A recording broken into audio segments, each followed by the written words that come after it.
Quando eu pregava lá em Ubatuba, nossa igreja, eu era pastor auxiliar, a nossa igreja lá tinha 400 pessoas na época.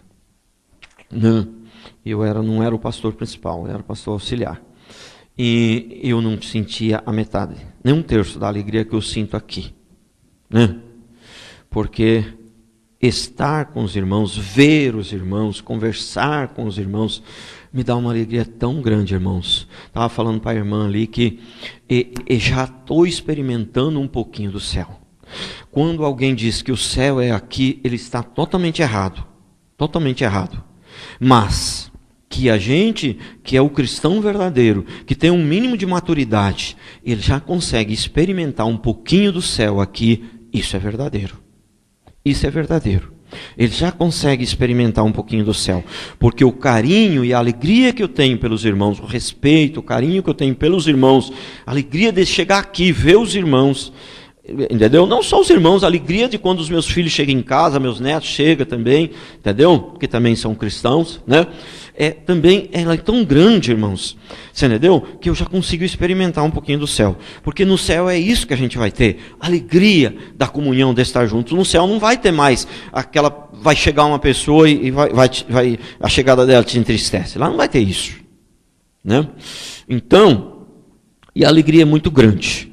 Então, veja bem, o que faz a alegria, nós temos que chegar a um ponto que o que faz a nossa alegria não é a circunstância, não é as pessoas, mas é a presença do Espírito. Porque quando a nossa alegria depende das circunstâncias, né? Não que seja errado, pastor, hoje a igreja está cheia. O senhor ficou feliz? Que é isso, rapaz? Não sou carnal não, rapaz, sou espiritual, entendeu? Acho que eu vou ficar feliz só porque a igreja está cheia. Essas coisas não me... Peraí. Aí você já virou anjo, né? E a gente não é anjo ainda. É lógico que, né, a igreja encheu, qualquer pastor, fica feliz. Isso é normal. Mas eu estou dizendo que a nossa alegria não pode depender só disso. E isso nem pode ser a coisa principal para nos alegrar.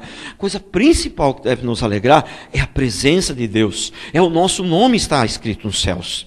Né? O que Jesus falou para os discípulos quando eles vieram e se alegrando e falaram, mestre, uma alegria muito grande, em teu nome nós expulsamos demônio, e eles obedecem. O que ele falou? Não alegrai-vos não por isso, alegrai-vos porque o vosso nome está escrito nos céus.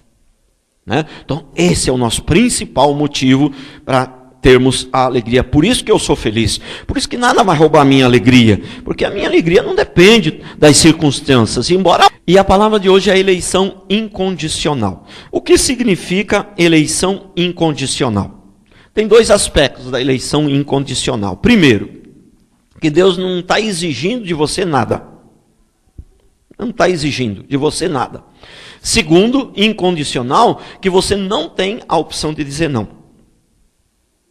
Você não tem. Você não tem a capacidade de dizer não.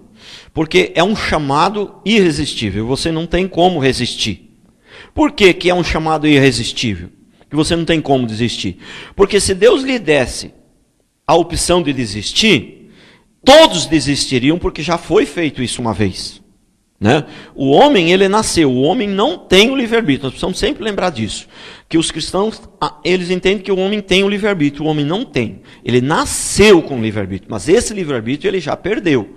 Por quê? Porque ele já fez a sua escolha. Deus colocou diante do homem a árvore do conhecimento do bem e do mal e a árvore da vida, e Deus já fez a sua escolha, escolheu a árvore do conhecimento do mal, isto é, escolheu o pecado, isto é, escolheu o diabo. Por isso se tornou filho do diabo.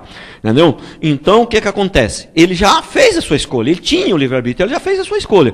Agora, ele morreu. E o morto não tem mais capacidade de fazer escolha. Ele se tornou escravo. Os dois atributos principais, não sei se a palavra seria essa, mas duas palavras principais que Deus dá para o homem caído ele está morto, e a outra ele é escravo. Nem o morto pode reagir a nada, e o escravo muito menos. O escravo não tem liberdade de fazer nenhum tipo de escolha, amém?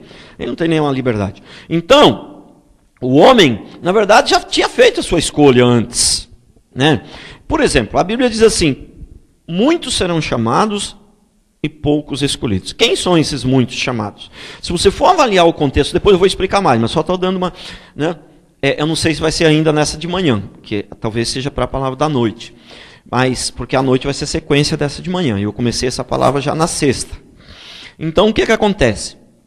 Porque se a pessoa, ela ela foi...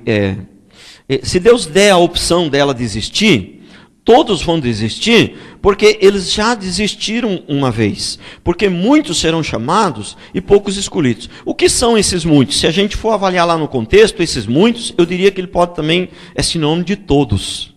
Todos foram chamados. E todos rejeitaram.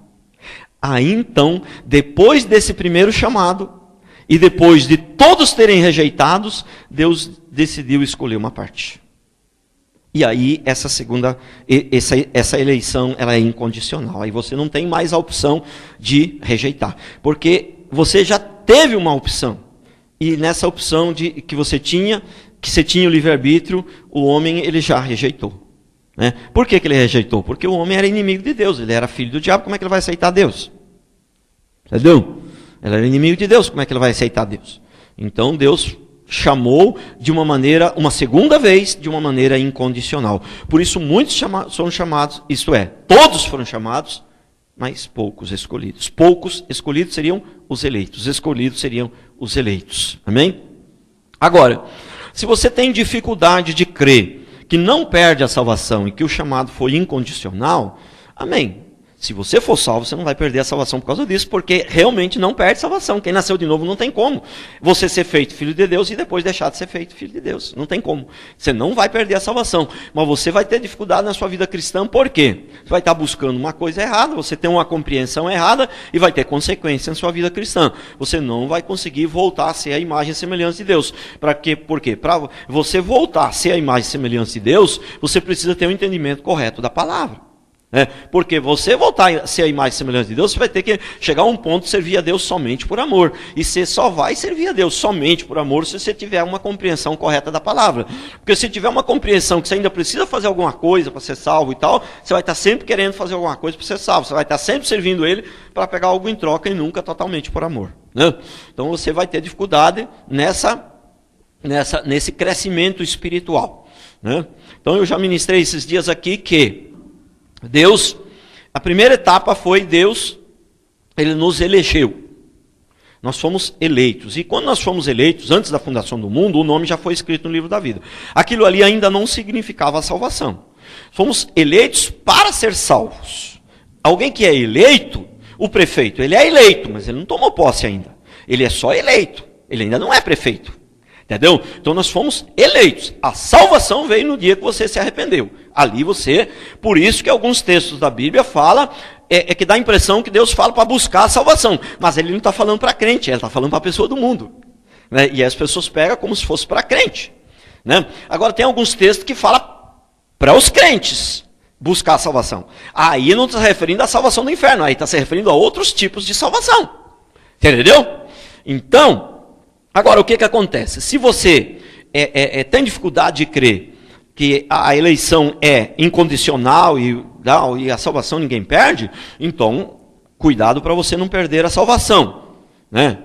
Porque, quem sabe, se você tomar esse cuidado para você não perder a salvação, você vai conseguir, talvez, não chegar à estatura de varão perfeitos, você não vai conseguir, né, ter uma vida cristã totalmente saudável, mas vai conseguir avançar um pouco. Né? Porque isso é um sinal, pelo menos se não for totalmente de amor, é um sinal de temor. Você vai ter uma vida de temor. Entendeu? Temor não é ruim, temor é necessário e é bom, ele vai te ajudar e vai te levar a crescer. Agora, o amor vai te levar a crescer mais.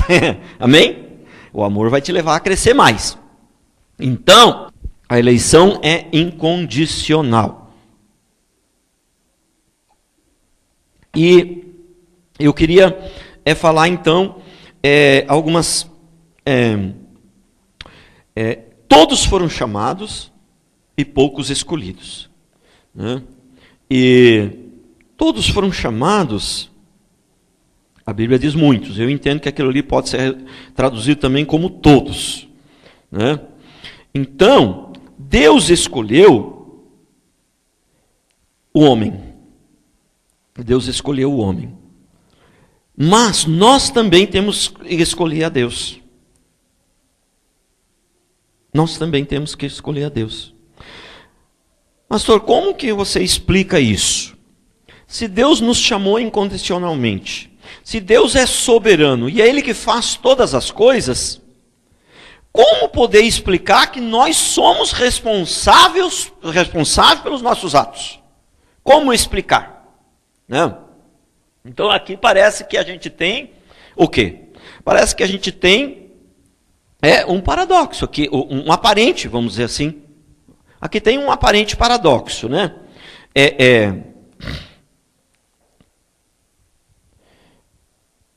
Mas, assim, para ficar mais claro, um aparente contraditório, uma aparente contradição, parece, mas é só uma aparente contradição. Porque como pode? Se Deus é soberano e tudo está determinado, Ele diz que os teus dias estão escritos. Todos eles, desde a fundação do mundo já está escrito. Os teus dias, o dia que você vai morrer, está tudo escrito. Mas como então nós somos responsáveis pelos nossos atos?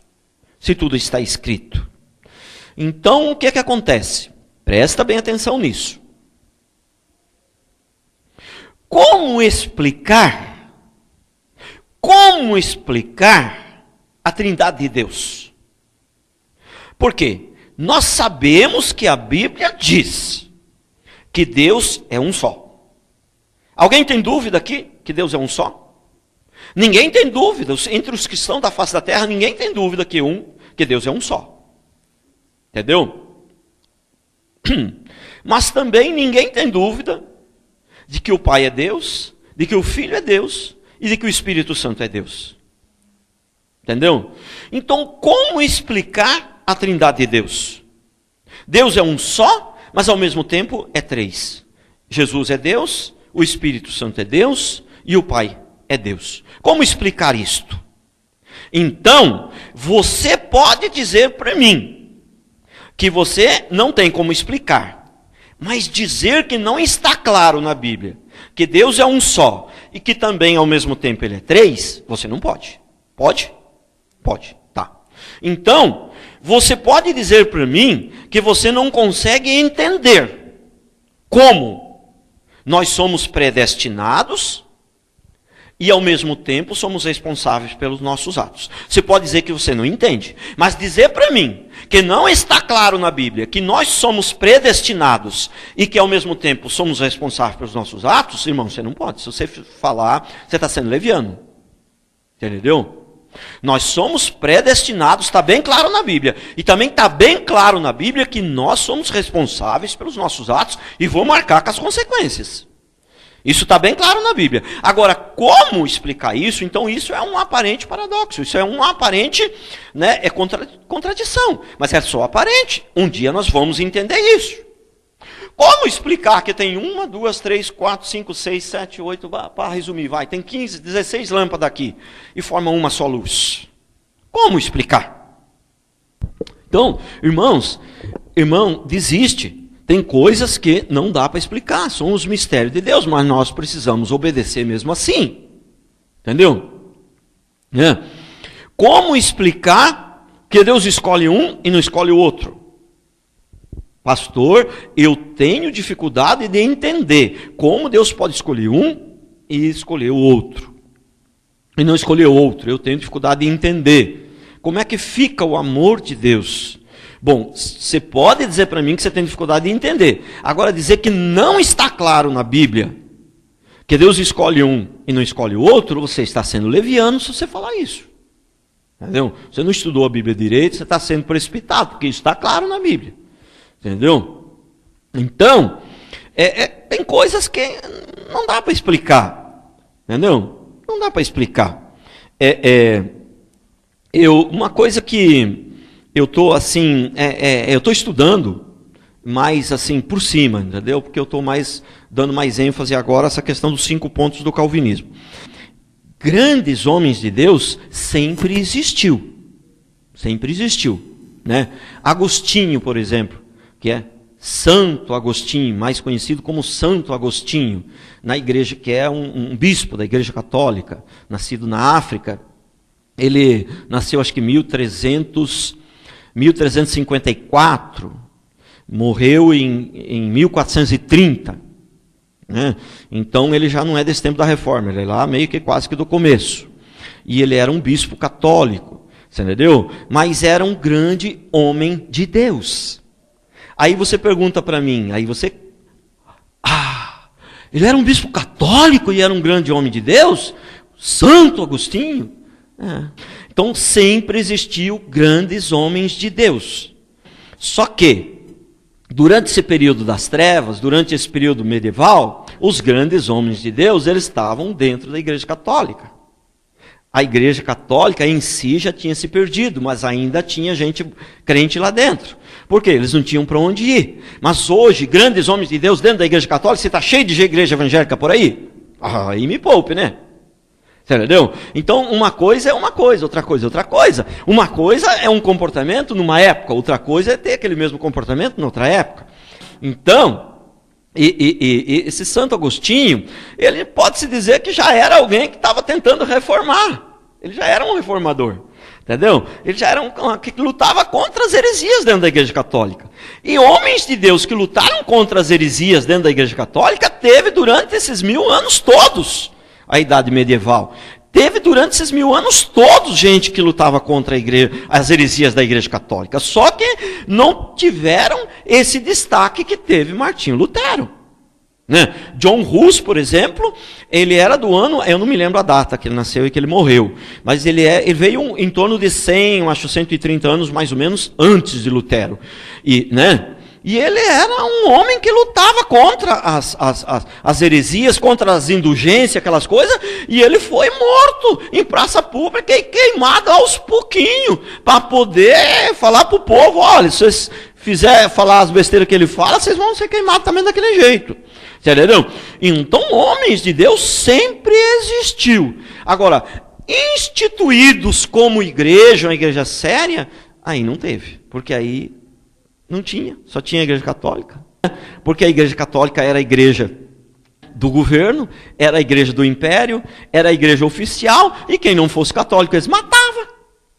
Mas isso aí é outra pregação, já falei demais, a pregação de hoje é outra.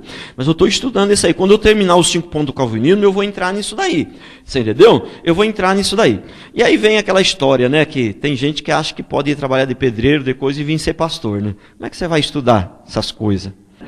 Esse Santo Agostinho, ele fala uma frase que diz assim, né, no paraíso, presta atenção, essa é uma frase de Agostinho, né, conhecido como Santo Agostinho pelos católicos, né, e ele é santo no sentido de que com certeza Deus santificou ele foi para a glória, né, mas não que ele é nosso santo, nesse sentido não, né. Então, e ele disse uma frase, Santo Agostinho, no paraíso eu podia pecar. Hoje, eu não posso não pecar. Na glória, eu não posso pecar. Você entendeu? Ficou confuso? Não entendeu, né? Então, no paraíso, tinha o livre-arbítrio. Se a pessoa quisesse pecar, ela podia. Foi o que Adão fez. Aqui, nós não temos a opção de não pecar. Ninguém consegue viver sem pecar. Agora, para o lugar que nós vamos, a gente não vai ter a opção de pecar. Você não vai ter como pecar. Vai ser impossível pecar. Então, essa é uma frase de Agostinho, né? Deus escolheu alguns para a perdição. O que você acha? A Bíblia tem vários textos que diz que Deus escolheu alguns para a perdição. Entendeu? Mas, eu vou explicar isso. Escolheu alguns para a perdição no sentido de que se ele permitiu, só ele permitir, não deixa de ser uma soberania dele. Você entendeu? Nesse sentido. Mas que Deus escolheu, pela sua livre vontade, escolheu a princípio alguém para o pecado. Não, ele não fez isso não. Você entendeu? Ele permitiu, e isso também pode ser considerado uma escolha. Porque é o seguinte, se ele permitiu fulano matar o outro, também pode ser considerado Deus matou. Consegue entender? Então, nesse aspecto, ele escolheu, né, uns para a perdição. Nesse aspecto, no sentido que ele permitiu. No sentido que ele permitiu. Mas, porque o que acontece? Tem a perfeita vontade de Deus e a vontade permissiva. Isso aqui é forte, irmãos. Isso aqui é profundo. Tem a perfeita vontade de Deus e a permissiva. Então, o que acontece? A perfeita vontade de Deus. Então, se Deus matou aquele ali pela perfeita vontade dele e permitiu que aquele outro fosse morto, no fundo, tudo é vontade dele. Correto? Tudo é vontade dele. Né? Mas não é a mesma coisa. Esse aqui foi a perfeita vontade, aquela lá foi a vontade permissiva.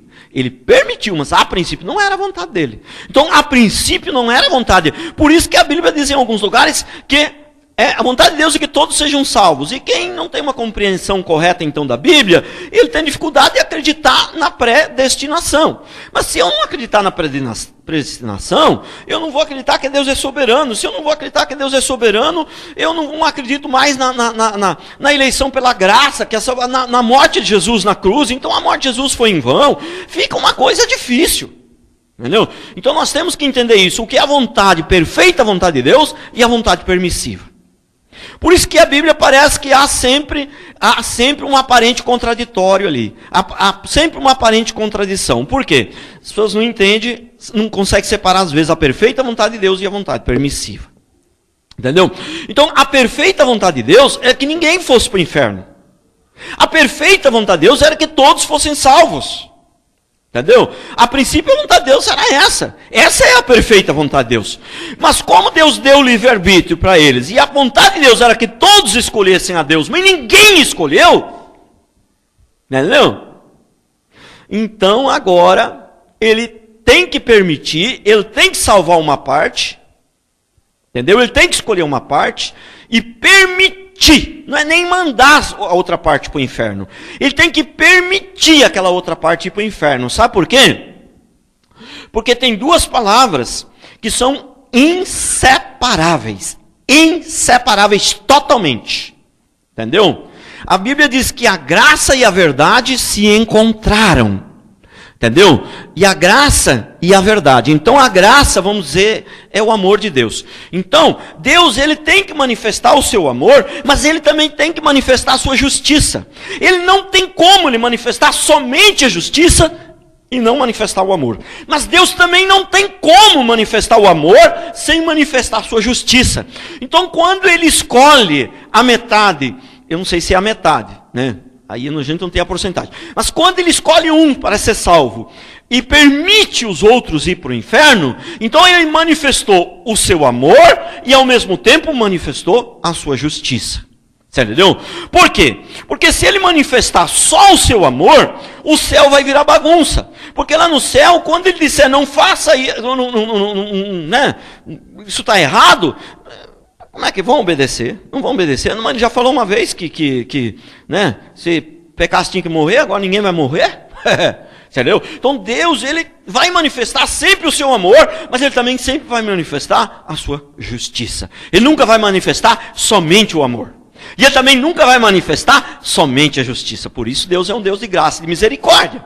Entendeu? Mas essas duas coisas têm uma balança aí. Entendeu? Então, Deus manifestou o seu amor, escolhendo uma parte, e manifestou a sua justiça. E ele sempre vai agir assim. Entendeu? E ele sempre vai agir assim. Então, o que acontece? É mais ou menos o seguinte. Entendeu? Você vai lá na cadeia. Você vai lá na cadeia e escolhe. Tem 100 presos. Tem 1000 presos. E você escolhe 100 para levar para sua casa, para dar comida, para tratar e para coisar. Entendeu? Mas você não está sendo injusto com os outros, porque todos são bandidos, ali ninguém merece nada, todos estão condenados. Você não está sendo injusto, você simplesmente está sendo gracioso com aqueles 100 que você escolheu. Você não está sendo injusto com os outros. Você está manifestando o seu amor com aqueles ali que você escolheu. Então o que acontece? Quando Deus escolheu um e rejeitou o outro, eles já tinham tido a oportunidade de fazer a escolha e escolheram o diabo. Deus não vai permitir que inocentes vão para o inferno. Prestou atenção? Porque o que as pessoas entendem? Que não tem muito entendimento da palavra, mesmo sendo muitas vezes evangélicos. O que ele entende? Bom, se Deus escolheu uma parte e rejeitou a outra, Como que ele ia rejeitar inocentes? Mas aí que está o problema, que essa parte que ele rejeitou não são inocentes. Esse que é o problema.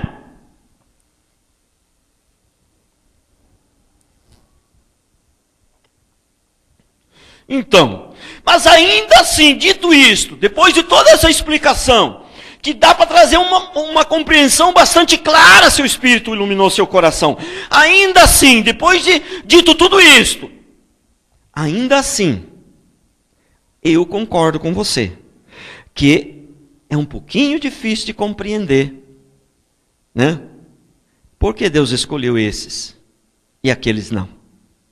Porque aqueles, Deus não está sendo injusto porque eles não eram inocentes. Mas essas que o Senhor escolheu também não eram. Presta atenção, ainda assim eu não consigo compreender totalmente. Então, se você disser para mim que você não consegue compreender como, né, que Deus pode escolher uma parte e rejeitar outra parte, se você disser isso para mim, eu tenho que respeitar, entendeu? Eu tenho que concordar com você. Eu tenho que entender que você está certo. Mas dizer, né, que a doutrina da eleição não está na Bíblia, eu acho que você está sendo leviano. Entendeu? Eu acho que você está sendo leviano. Não estou dizendo que você está sendo desonesto, não estou dizendo que você está sendo falso, estou dizendo que você, de repente, está falando sem um conhecimento de causa, sem ter estudado direito. Né? Então, é assim que funciona. E, irmãos, sexta-feira foi a primeira parte. Então, Deus fez a escolha. Eu não vou ler os textos, porque essa palavra já ministrei sexta-feira. A escolha divina foi feita antes da fundação do mundo, segundo princípio. Né? Terceiro princípio. Assim que Deus fez a escolha, já escreveu o nome no livro da vida. Né? Já escreveu o nome no livro da vida. A eleição e a escrita no livro da vida foi no mesmo momento. Né? São sinônimos, né? Significa praticamente a mesma coisa. Mas ainda não significa a salvação. O prefeito foi eleito, mas ele ainda não é prefeito, ele foi só eleito. Prestou atenção? Então, o homem foi eleito antes da fundação do mundo, mas ele ainda não está salvo. Ele é garantia de que ele vai ser salvo, mas ele ainda não está. Salvo ele é, por isso que a gente tem que observar. Por isso que isso é muito importante destacar. Mas que diferença faz essa, pastor? Se ele não foi salvo ainda, mas é certeza que ele vai ser, é a mesma coisa. Não. Não é a mesma coisa. Porque se você não tiver esse entendimento correto, quando você vê escrito lá na Bíblia que o homem precisa buscar a salvação, você vai pensar que é para você.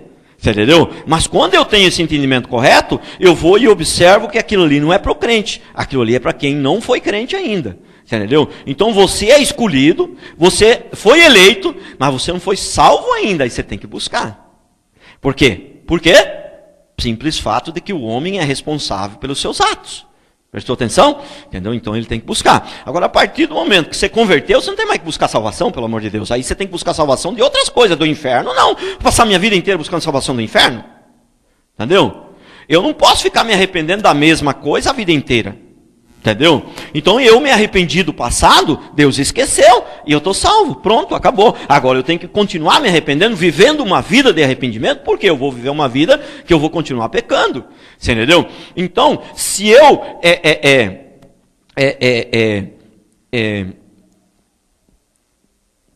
estou devendo para o Moi R$10, falo para ele, Moi, não posso te pagar.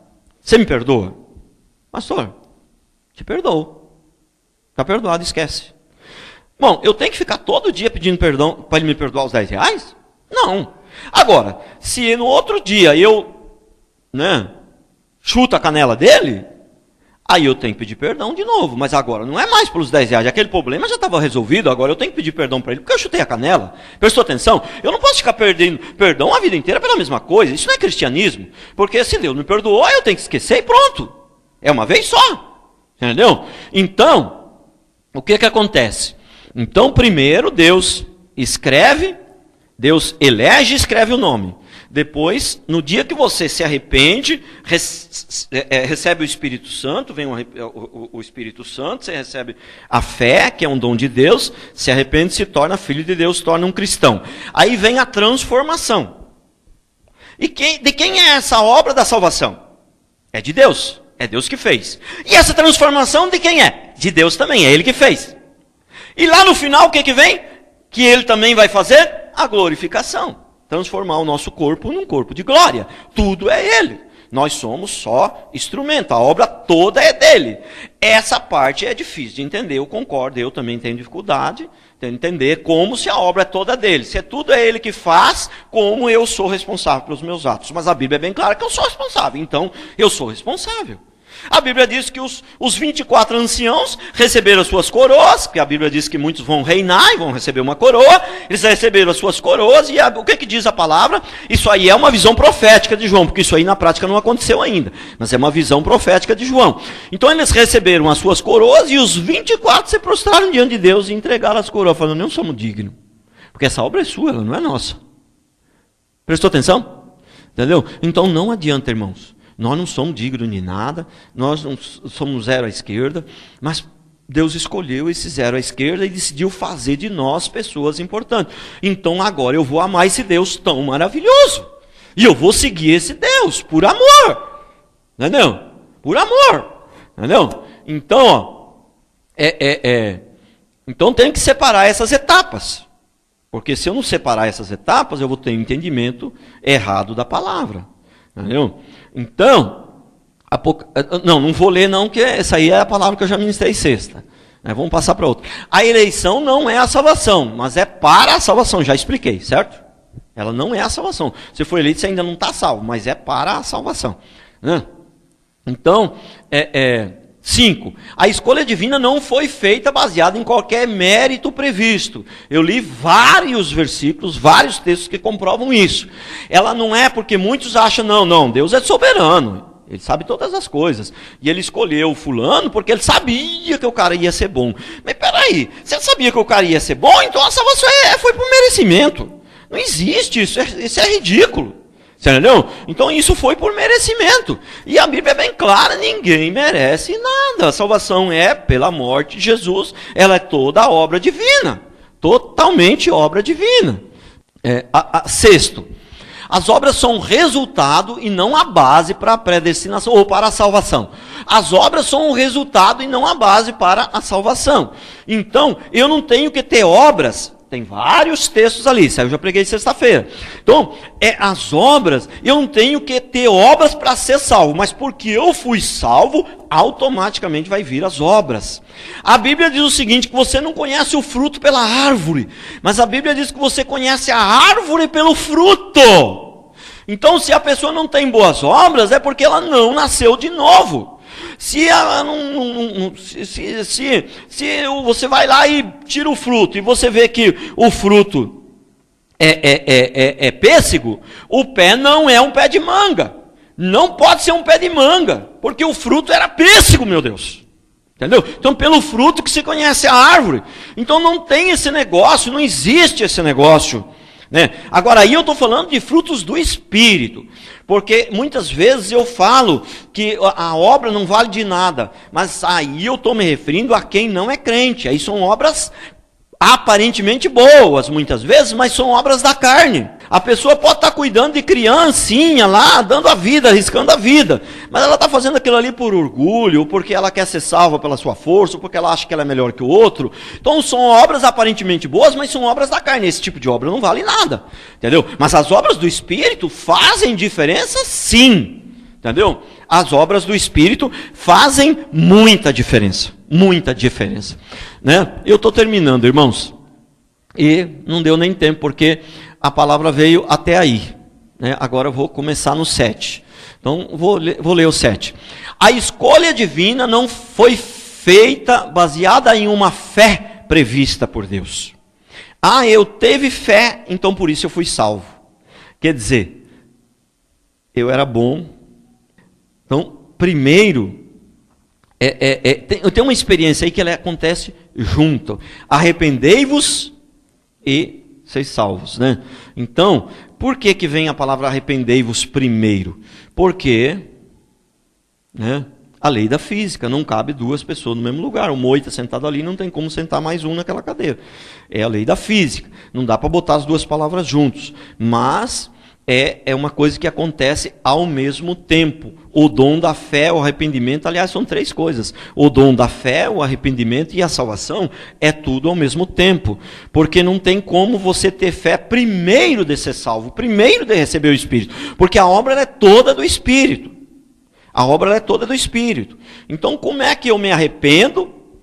Eu me arrependo, eu tenho fé, e aí depois, então, o Espírito entra em mim. Aí eu estou sendo salvo por mérito. Né? Então, a obra ela é toda do Espírito. Então, o Espírito entrou primeiro para depois você se arrepender? Não, porque o Espírito não entra em quem não arrependeu. Então, essa obra, essas 3 coisas ali, ela é num momento só. Ela é ao mesmo tempo. Entendeu? Ela é ao mesmo tempo. Então, Atos 13, 48. A escolha divina não foi feita baseada em uma fé prevista. Deus previu que a pessoa ia ter fé, e aí então por isso, aquele cara, Deus sabia que ele ia ser bom, então Deus escolheu. Não existe bom. Bom é só Jesus, morreu há 2000 e poucos anos atrás. Né? Então, Atos 13, 48. Os gentios, ouvindo isto, regozijavam-se e glorificavam a palavra do Senhor, e creram todos os que haviam sido destinados para a vida eterna. Né? Destinados. Filipenses 1, 29. Por quê? Vos foi concedida a graça de padecer por Cristo e não somente de crerdes nele. Nos foi concedido não só a graça de ser salvo, mas também de padecer por amor a ele. Então, se você está padecendo por amor a ele, é Deus que está fazendo essa obra, é Deus que está te sustentando, é Deus que te deu essa graça de padecer por amor a Cristo. Sabe? Se ao sair de casa hoje a sua esposa deu uma catucada, entendeu? E você conseguiu ter paciência com ela, é a graça de Deus. Se você não conseguiu ter paciência, deu uma outra nela, mas agora aqui na igreja você conseguiu se arrepender, é graça de Deus, é a obra de Deus que está fazendo na sua vida. E se não conseguiu se arrepender ainda, vai fazer, se você for nascido de novo, a hora que você chegar em casa, amanhã ou no cu da noite, vai acontecer. Por quê? O homem de Deus, ele peca, mas é acidentalmente. Entendeu? O que acontece com uma ovelha? O que acontece com uma ovelha? A ovelha pode passar correndo na beira da lama e cair dentro da lama? Pode. Pode ou não pode? Mas a ovelha não tem uma natureza de ir lá na lama propositadamente e rolar na lama. Ela não tem essa natureza. Essa não é a natureza da ovelha. Mas ela pode passar correndo, tropeçar e cair na lama. Amém? Filipenses 2,13. Porque Deus que efetua em vós tanto o querer como o realizar, segundo a vontade do homem. É isso que está escrito ali? Não. Entendeu? Não. Filipenses 2,13 está escrito: porque Deus é quem efetua em vós tanto o querer como o realizar, segundo a sua boa vontade. A vontade de Deus sempre é boa. Porque nós precisamos entender que a vontade de Deus sempre é boa, ela sempre é melhor para nós. Entendeu? Sempre a vontade de Deus é melhor que a nossa. Né? A criancinha lá e o pai. A criança quer fazer alguma coisa, o pai não quer. O pai, fala a verdade. O pai aqui da terra, ele é ser humano. Pode ser que às vezes ele esteja errado, mas a criança, 99,9%, a vontade do pai sempre é melhor para a criança, não é? É ou não é? 99%. Agora, no caso de Deus, não é 99,9%, é 100%. A vontade dele sempre é melhor para nós. 2 Tessalonicenses 2,13. Entretanto, devemos sempre dar graças a Deus por vós, irmãos amados pelo Senhor, porque Deus vos escolheu desde o princípio para a salvação, pela santificação no Espírito e fé. Quer dizer, ele não escolheu só para a salvação, para a santificação também. Ele não escolheu você só para ser salvo. Por quê? Porque a obra de Deus é completa. Ele escolheu você para ser santificado. Entendeu? Ele escolheu você não só para ser salvo, mas para se tornar a estatura de varão perfeito.